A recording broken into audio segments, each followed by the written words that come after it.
You're listening to the Superman Super Show episode number 45, Superman at the World's Fair.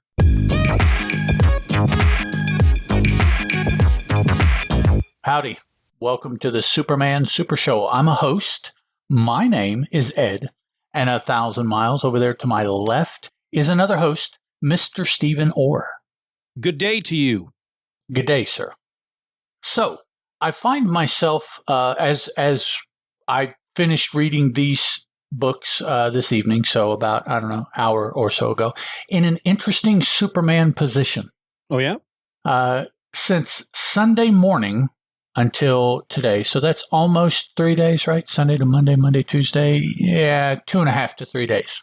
I have read Golden Age, I have read Bronze Age, and I have read Modern Superman, all within that time frame. Very nice. So it's definitely given me an opportunity to very directly compare and contrast the same character in 3 of, 4 or 8 or however many ages you want to say there are, Not sure I've ever really read like that I could, at this point so far in my reading career, done that with any other character up until now. So it's been kind of cool as I have added on to the Superman books that I have read during that time. I'm thinking back about, when I read World's Finest 252, or when I read Action Comics 1051 this weekend, or, this is Action number 27, and just not necessarily consciously doing it or doing it to be able to compare like that, but just in my head being able to remember, because it's been that recent, how Superman acted and maybe how he was drawn and what he could do and hasn't been able to do yet. And it's been an interesting Superman reading experience for me. Yeah. What did you think of Action 1051? I don't really know that there was enough there really to have a good not a good opinion, but a full opinion. Who was it? Metallo that is going to be the bag in that? He seems like he's going to be pretty badass. I'm kind of looking forward to that. Okay, I don't want to say too much. Have you read it? Oh yeah. Okay. The John Kent story. Okay, it wasn't bad. I guess the Wonder Girl story of the 3. I think there were only 3 in that issue. Is the one that kind of I was like, I don't get it. I don't feel it. Yeah. So. Yeah. They don't give you a whole lot, but it was just enough for me to feel fairly excited about the future of these Superman comics. And I haven't read Superman number 1 yet because they relaunched, they rebooted, but I've read that too. Did you? Now, don't spoil anything for me, but just because I've been hearing great things.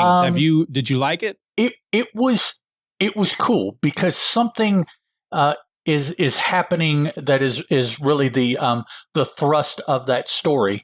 That it's like, well, yeah. I mean, he's Superman, so okay. And I don't know if it's happened before, and I haven't read that particular issue, story, whatever. But yeah, something the through thread for that story, I'm like, okay, yeah, I could see that. So that's what I enjoyed about that story. Yeah, and I'm looking forward to, since they're no longer, they're not doing Superman, Son of Kal-El, and instead it's because it's the Adventures of Superman is where he's gonna go. And I read that he's gonna be going in for a storyline is gonna be part of the or will be entering the Injustice universe. Yeah, I read that too. Okay, yeah, which is Injustice is a game. Right? It is. Okay. And I had a buddy that I used to work with that would tell me all the time, he goes, you got to read Injustice. And I was like, I'm not going to read a comic book that's about a video game. Yeah. That's stupid. And I think it was available on Hoopla or Comixology Unlimited. I can't remember. So I gave it a shot and oh my God, it's Tom Taylor. He wrote all of it and it is so good. The art, every once in a while. Bruno Redondo, who's on Nightwing with Tom Taylor, he does a number. He does a lot of it, but not enough that it just blew my mind how good it was. And I just chalk it up to Tom Taylor's writing because again, it's in I say it all the time. It's in its own universe. Right. There are really no rules. You can kill off whoever you want to kill off. And so, you feel more of a, the tension there. You don't know who's, what's going to happen. Right. Which I enjoy. And when something does, like, let's say, for example, I'm going to pick a random character because I don't think they killed this person in Injustice. But let's say, for example, they kill Hal Jordan in the comics.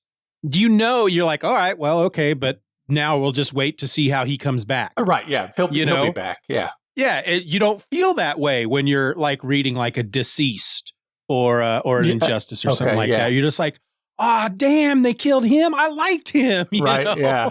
Yep. So, that's cool. Yeah, I remember reading that they were going to make that now an actual alternate universe to ours, like they're doing with all these other alt universes. Yeah, Doug, I really did enjoy Superman, and I not to be mean, but I'm not the biggest Superman fan, so they have to do a little bit extra to, because I haven't read Superman all my life. It's So to really, for me to say, yeah, I enjoyed it, it's got to be something different. As I approach my 300th issue read for this year so far in my count. Yeah. So it's like, they got a little work to do. I can see the podcasting news headline now.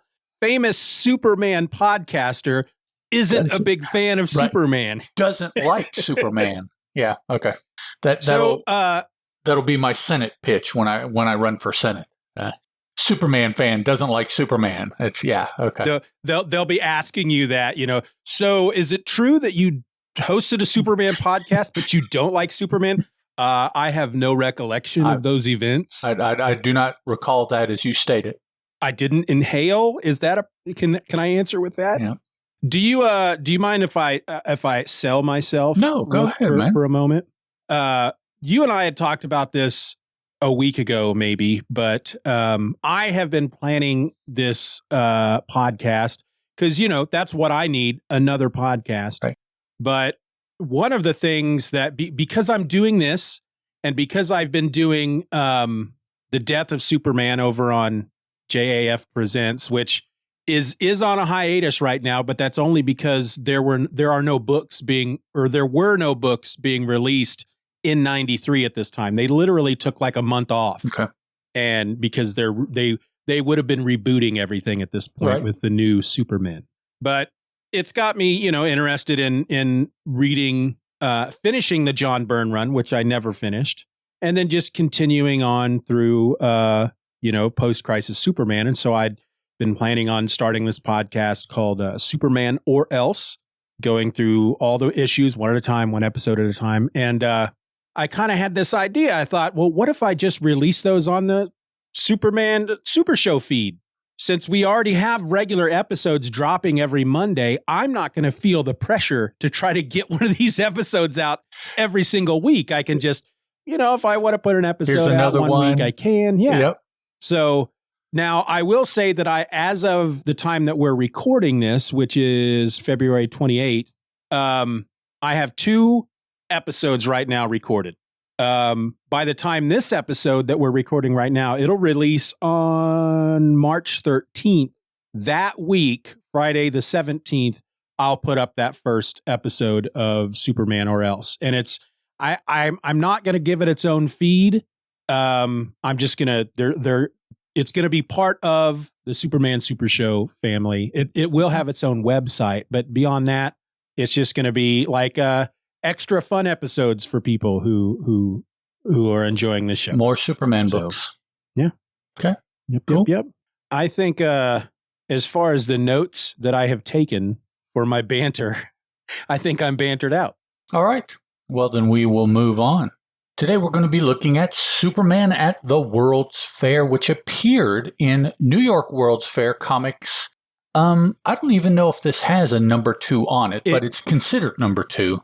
Yeah, it doesn't, but yeah. Because both of these came out, both of these, 1 and 2, I should say, within a year or maybe 13, 14 months of each other. I mean, they were I think so. Kind of just put out there. Yep. Now, this one I read had a kind of a little. It's kind of caught up in some mythology, let's say, or some. Is that really what happened? Turns out that there is a credible source, and if I can get to it, I will tell you what that source is. But I probably goobered that up. It's at the top. Somebody's book. Storytelling in the Borderlines of Science Fiction. This came out in 2014. And the authors there indicate that this issue of World's Fair Comics was on sale for 1 day, which was Superman Day at the World's Fair. And that was all. But there is the house ad that is in Detective Comics number 43 says that this has an on sale date of August 2nd. Oh. So the Superman Day was July 3rd, but it says it's an on sale date of August 2nd. So that's something, going on there, that those are the two competing days and competing concepts even available 1 day on sale starting. So. Well, and Mike's Amazing World has a even completely different date. A different date? Okay. Yeah, let's see. I'll get to that here then. I read that. That's on the Grand Comics database entry for the issue. Nice. You're right. Mike's says May 11th. So we have a May, a July, and an August. If you have an in-house ad that gives a date, that's what I would go. I would have unless they delayed it or something, but that's what I'd go with. Well, I'd have to think that was accurate because they're gonna right. They're gonna know when they put out the So yeah. Okay. So let's see. We've got it's written the Superman story. Now there's like this is a 100-page book, and there's like 10-ish stories, and it's like Hourman, Johnny Thunder, Sandman. I mean, it's got some Batman and Robin. It's got some of DC's biggies right now, all crammed into this one book. Even though all of these characters weren't necessarily together in the same books across DC's line, it's definitely they cherry picked from 2 or 3 of their titles and put them all in this. Probably the most popular characters put them in this. Slam Bradley has a story in here. So this Superman story was written for us by Jerry Siegel with art by Jack Burnley. Now, let's see, is there something that comes to mind about Jack Burnley? And that is no, it's another issue okay. So from Mike's Amazing World of Comics, here's what happened in this story. Clark and Lois are sent to the New York World's Fair to find new stories for the Daily Planet. While at the fair, Clark recognizes notorious international jewel thief Blackie Sarto. Good name. Lois begins following the thief. She's spotted and kidnapped. When Clark notices Lois is missing, he tracks down the crooks. Sarto has stolen the Madras Emerald, which was to be displayed at the fair. Superman apprehends Sarto's gang, recovers the emerald, and then rescues Lois. Superman finally presents the emerald to the fair, which okay, I will say, this is the shortest of the 3 stories that we read for tonight. But to me, it took me the longest to read this story for some reason. And Agreed. It also felt that it was longer than and I don't know why that is. I don't know if it was me. I can't say that there was that I had a problem with the story or the art or what. I mean, it seemed very typical of the Golden Age stories that we have been reading. I don't know what went on, but I was like, yeah, man, that was like 25, 26 pages. Then when I was writing everything up, I was like, 10 pages? No way. But yeah, it was, whew. Yeah. And this synopsis is, which is the point I was moving towards rather slowly, is pretty accurate for what felt like a long story was 10 pages. Sometimes they'll leave out things or they'll stretch things out a lot more than they actually were. But this was pretty succinct and pretty accurate to what happened in the story, I thought. Yeah. All right. Let's see. I think the first thing that strikes me about this story is the art. I think the art was amazing compared to what we've been seeing in a Superman book. And I wish this guy would become a regular on Action or on Superman, because really, I mean, Yeah, it's golden age art. It is, but it's more of like, it's kind of like saying C.C. Beck was just a golden age artist, right. And C.C. right. Beck was phenomenal, and this is great stuff. I really enjoyed this. The if they didn't, which I guess they did, it looks like they must have gone through and really worked on the coloring for this, because I think it really, not the saturation. I think the colors are oversaturated in these editions. I've said that before. Yeah. But the choices for the colors seem to be a lot more than just the, what would there have been? Four colors then? Or maybe they were up to 8 by now for printing. I'm not sure. But it seemed like there were more colors than usual. So I don't know if that is a change then, or if that's what they did when they cleaned it up to put it in this volume of Superman in the Golden Age. But the color really struck me. Yeah, I mean, I would have to assume that it's, while they obviously they would have touched up the color, because some of the other stories, they don't, they didn't really seem to spend a lot of time trying to make those look good for this collection. So I don't know. I think the colors may have been what they were using back then. They just, it looks a lot prettier because it's more modern. Yeah, there's not as much examples of bleed over, or I don't know, maybe the because this is a different artist, maybe he was a better inker than what we've been having, and that inking allowed them to separate the colors a lot better, or something like that. But a lot less bleed over, a lot more distinct separation, a lot more definition where he wanted definition. Now it's not like, Jim Lee, John Byrne quality definition, but it is, it is more than a lot of other places. Also, for anybody that's listening, if you've never read the DC book All-Star Squadron, this leftover from the World's Fair here in the first panel, the sphere and the big pyramid thing, it's got a name. I forget what it's called. But after the World's Fair, the headquarters of the All-Star Squadron is in that. That's where their headquarters are, is the Trimble from the World's Fair, whatever it's called, these two shapes together. So as soon as I saw that, I was like, okay, we're going to see like Hawkman fly out of the top, or somebody come running out the street level, or, that's what I'm used to seeing when you read All-Star Squadron. As I'm looking this over a bit more, I feel like I have to take back what I said about them using the same colors that they originally used, because now that I'm really looking at it, just look at that first panel there on the first page. Look at the clouds. There's just some subtle things going on with the colors that, I don't know if they could do that back then. The chief editor Taylor, he's got like a blue, almost like an airbrushed outline on his sleeves. The airplane on the next page is like yellow and red and green, and those, again, you got like blue and pink in the clouds around it. That, I don't know a lot about coloring, but so to say whether or not they could have done that kind of technique back then, I don't know. But I would like to see it would be nice if is the Batman story collected somewhere? Probably in the Batman in the Golden Age book. Yeah, we'll have to look that up at some point to see how it looks, Wearing my vintage Superman under... Look, dog, my wife is the only one that gets to see my underoos, man. That's, that's an agreement we made several years ago. It has to do with this here. So it's, sorry. Are you seeing a comment that I can't see? Yes, from Hyper Potato. He said, I was hoping Ed would be doing the show wearing his vintage Superman underoos. And he's got the little TM up there, too. Huh. I can't see that for some reason.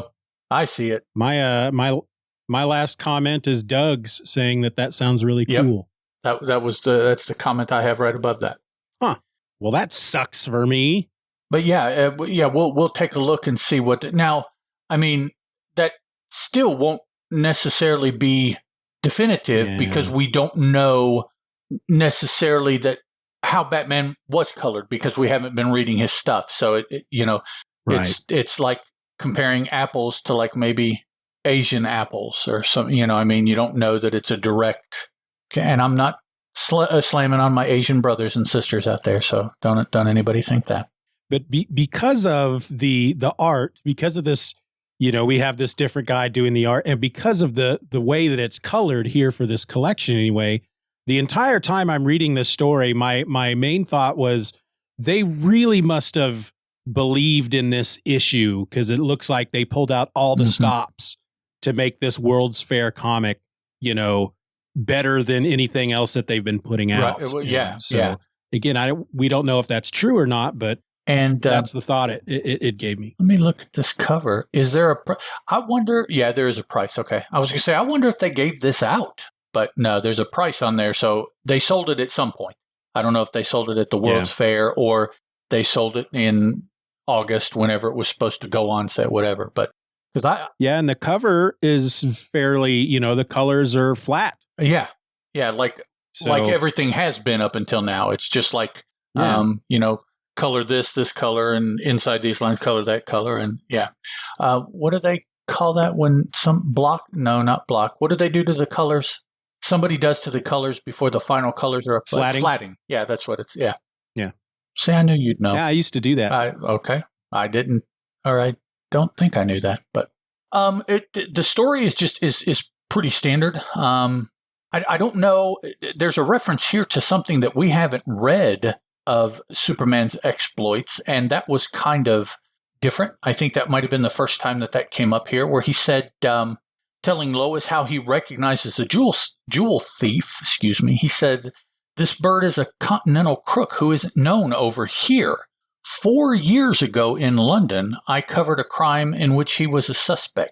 He was released because of lack of evidence." So Clark has been has been working at the Daily Planet longer than we have read his exploits, even though we saw when he first started there. So it's like, you know, your time is timey-wimey, wobbly, flobbly, whatever, you know, it's so that kind of stuck out to me.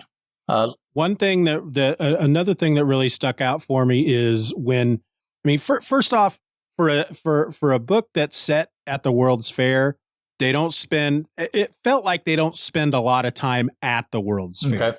And it actually seems to take, what is this? 1, 2, 3, 4, 5 pages. It's at the bottom of page 5 before we even see him change into his Superman outfit.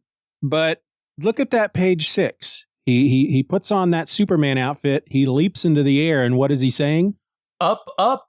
And it's like, are you going to finish that thought, Superman? Because that's pretty close to a saying that you're famous for. And yeah, it just stops there. The next panel is not even on Superman. So it's like, oh, so there is the start of that. And that same panel, you can't tell me he's not flying.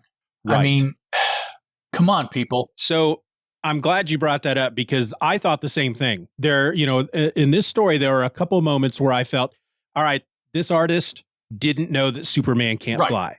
Right. And I looked it up again, because I remember we talked about it early on, about the first time that Superman flew. And I'd read this article, how it all came from the Fleischer cartoons. And then somebody, I think, commented that actually he first flew in the radio program. And so I looked it up again last night. And the column that I used to read all the time over on CBR, Comic Book Legends, that's the guy that had originally, that I read, that it all started with the Fleischer cartoons. Well, he has updated that since. It's like he updated it in 2016 to say that while, yes, the reason that Superman began to fly in the Fleischer cartoons is because they didn't want to draw him jumping anymore. It was too much work, where they could just draw him in a flying position and then move the cell, you know, across the camera, that kind of thing.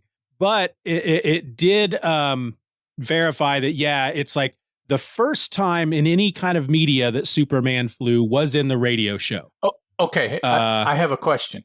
How would you prove that? There is no visual.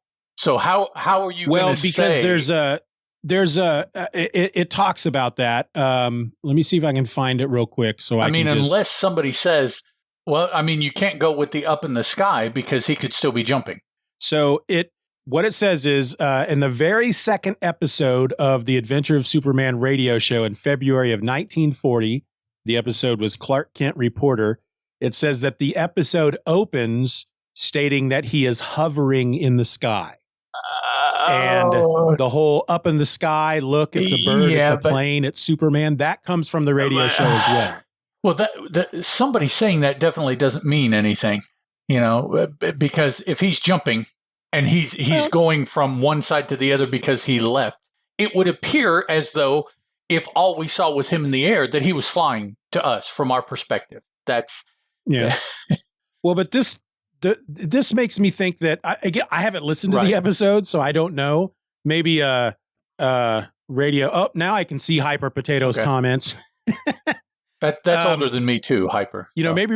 Maybe if anybody has listened to that episode before, they can help clarify. But the way I read that is that not that he appears to be hovering, but he's like just basically levitating, just hanging there in the air, reading a book or something, doing his nails. But it continued. They then continue to say that the first time that he, and I'm going to use air quotes here, flies in the comics is going to end up being, I think it was Superman issue number 10. And that turned out to be more of a mistake. It's seriously one of those occasions where the artist didn't realize that he couldn't fly. And whereas we're seeing stuff now where it's like, that looks like he's flying. They put these pages up on this website and it's not even like he could be jumping. He's flying. He is straight up flying and he's not supposed to be. And so that's supposed to be the first comic appearance of him flying. But then I read another article that talks about some magazine that came out in England. Torch, I think it was called, that has Superman on the cover from like late 39, maybe. I can't remember exactly when, but he is in that almost that classic pose where, he's flying with the one fist out in front of the other. And apparently that was another situation where the artist who put the magazine cover together didn't know that Superman couldn't fly. And so some people say that's the first instance of him ever flying is just this cover of a magazine. But I was kind of sad, though, to know that we've got to wait till issue 10 of Superman before he technically starts flying. That could be close to as many episodes as we've already done, Yeah. Yep. Because 4, we just talked about issue 4, right? 5, 6, 7, 8, 9. So that's 5 Supermans at least 4 stories apiece. That's 20 episodes with probably 2, 4, 6, either 8 or 10 Action Comics in there. And then before that happens, I believe World's Finest may start up and we start getting a monthly World's Finest strip also. Oh, boy.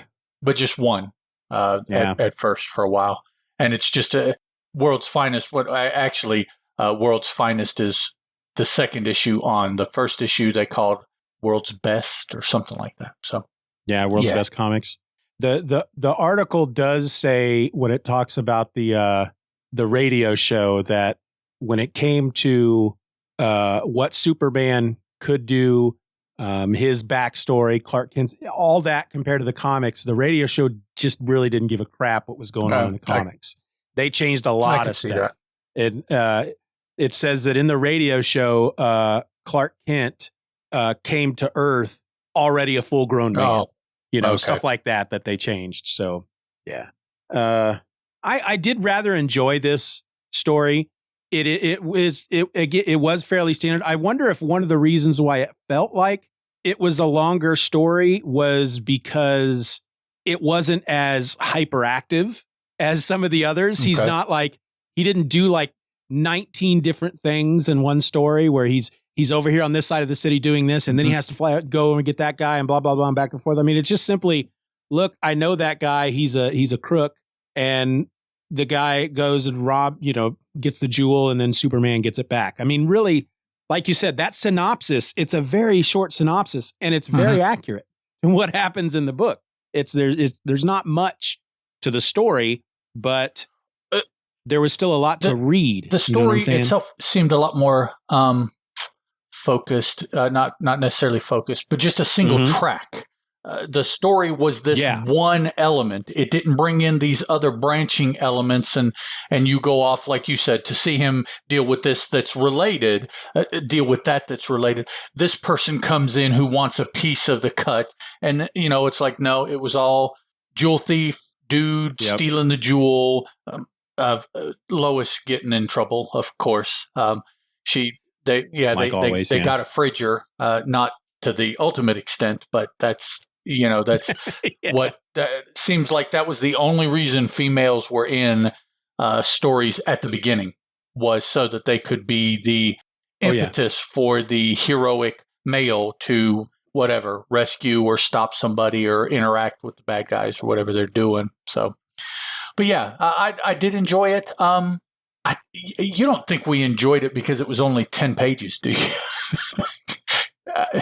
I think one of the things that really lent to my enjoyment was the art. Okay. It just looked so much better than a lot. It was the whole package. It was just put together much better than most of the other stories we've read so far. Just a better product, it seems. Yeah.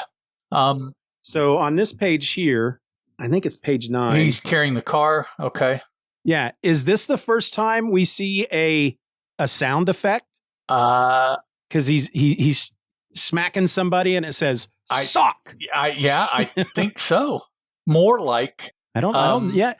Yeah, no, I can't say that. I was thinking more like the Batman TV show, but that's 20 years from now, 25 years from now. Right. I don't think I've been reading along with a Batman Golden Age show, another podcast, and I don't think that those stories that I've been reading there really do that. Showing it or the onomatopoeia or however you want to classify this kind of thing. But it stood out to me. I thought, I don't know that we've come across something like this so far in these Superman stories. Do you think they added that for this? Look at the coloring. I don't know why I don't know, but look at the coloring. It's got that layered kind of color blended. The action lines here have that color that you pointed. Oh man, I hope they didn't add that. No, I hope they didn't either. That just seems like a dumb I'm thing not to even do. sure why I suggested that. That hurts to think that.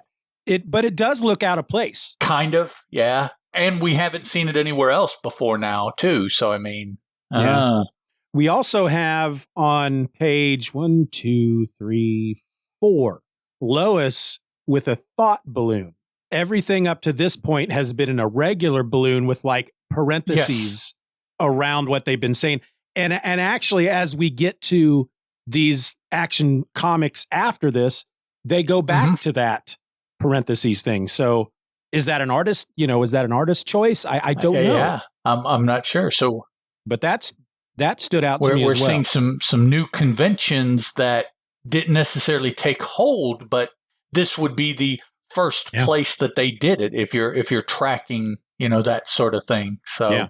Yeah, that's true. I didn't even realize reading it that those were thought bubbles. But yeah. Yep. Which is funny because I think to a large extent they've kind of gotten away from that in a lot of modern comics too. You don't see thought bubbles hardly at all. It's all spoken. In the 70s and 80s books that I read, they think all over the frickin' place. I mean, it's, Yeah. Yeah, now it's the thought bubble basically in the modern age has been replaced with the narration box. They both do the same thing. The narration box for us modern readers feels more true, more real, more true to life than them narrating what they're doing in their head. It feels more like they're telling us, what happened a couple of days ago. I guess that's more like you would see in the movies or in TV. That you don't, the characters don't think in those mediums. No. So either but I'd like to see that. as two guys are battling, you can hear their thoughts. I'll jump over him and hit him on top of the head. Wow, that really hurt. Great. I need to hit him harder. Right. Wow. Somebody needs to do that. Make that. It'd be like a foreign movie voiceover almost. You'd have that. Yeah. Is it live or is it dubbed? Yeah. Yeah. That'd be fun. Okay, I think I'm done with any thoughts for that particular issue. Yeah. Let me just do a quick skim. I like the bad guys, international jewel thieves. They everything about this, except for the fact that Superman is part of it, is really quite normal. It's very conventional. They to take out the armored car, they come in with gas masks and use, gas grenades, basically, instead of some weird thing. Luther would probably do some weird magnetic green laser beam thing. But yeah, there's nothing that really makes this story stand out other than the art over anything else, I agree. It's a very conventional story, and yet I'll have to look up this artist because I want to see more from him. But yeah, otherwise, yeah. Who was it? Jack Burnley. So Jack Burnley. You can probably go to the Grand Comics database and get a nice big listing of all his stuff. Yeah. Alrighty, guys. I think we have run out of poignant things to say about this issue, so we do want to thank you for listening. And until next week, I'm Ed. That's Steven, and this was the Superman Super Show. Ciao. Bye. You've been listening to the Superman Super Show. Questions and comments can be directed to the Superman Super Show at gmail.com. You can follow the show on Twitter under the handle @SoupsSuperShow. That's @SUPS Super Show. And continue the conversation at the Super Show Forum at forums.justanotherfanboy.com. We also encourage you to rate the show wherever available and share this podcast with a friend. All links will be in the show notes. Superman is a copyrighted feature appearing in Action Comics magazine. Oh, ear itches. Ah, woo, woo, woo. Okay then, Doug, are you ready? Wait that 3 minutes. Yeah, I was going to say, by the time he responds, he may not be anymore. Halfway through the episode. But by the time we get his response, I should say. Not. Right. It's not that he's slow in responding. He's not delaying. It's the frickin' internet. Let's just quit podcasting altogether. I'm just so angry about that delay. The internet sucks. Yeah. Yep. Doug says he's ready to go. Okay. Doug's ready. I'm ready. I'm ready. Ed, I think, was born ready. Well, no, but a couple days after. Close enough. Yeah, it didn't take me long. All right. Whenever you want to go.